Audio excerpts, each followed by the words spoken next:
তানজিন তিশার বিরুদ্ধে শুটিং সেটে মারধরের অভিযোগ।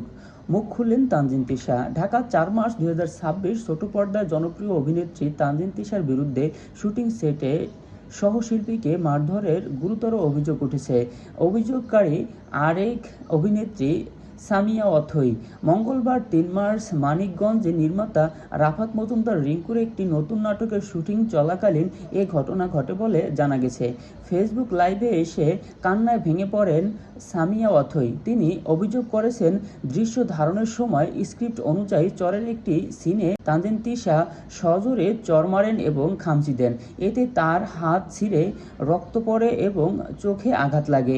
অথই দাবি করেন, এটা দৃশ্যের প্রয়োজনে বাইরে গিয়ে ইচ্ছাকৃতভাবে করা হয়েছে। তিনি বলেন, আমার জীবনে শুটিংয়ে এমন অভিজ্ঞতা কখনো হয়নি। আমি এই ঘটনার সঠিক বিচার চাই। লাইভে তিনি উপহার নেওয়া নিয়েও কথা বলেন এবং ঘটনার পর কান্নায় ভেঙে পড়েন। এদিকে অভিযোগের পর মুখ খুললেন তানজিন তিশা। তিনি জানিয়েছেন, এটা ছিল দৃশ্যের অংশ এবং স্ক্রিপ্ট অনুযায়ী করা হয়েছে। তবে তিনি আরও বলেন যে যদি কোনো ভুল বোঝাবুঝি হয়ে থাকে তার জন্য আমি দুঃখিত। তিশার ফোন বন্ধ থাকায় তার সঙ্গে সরাসরি যোগাযোগ করা যায়নি বলে কয়েকটি মিডিয়া জানিয়েছে।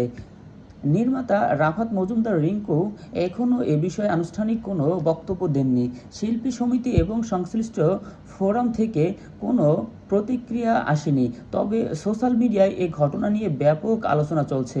অনেকে অথৈর পক্ষ নিয়ে বিচারের দাবি করছেন, আবার কেউ কেউ এটা শুটিংয়ের সময় ভুল বোঝাবুঝি হতে পারে এমনটা বলছেন। এর আগেও তানজিন তিশা বিভিন্ন বিতর্কে জড়িয়েছেন। তবে এবার শুটিং সেটে শারীরিক আঘাতের অভিযোগ নতুন যাত্রা যোগ করেছে। ঘটনার তদন্ত চলছে বলে জানা গেছে। সূত্র দ্য ডেইলি ক্যাম্পাস।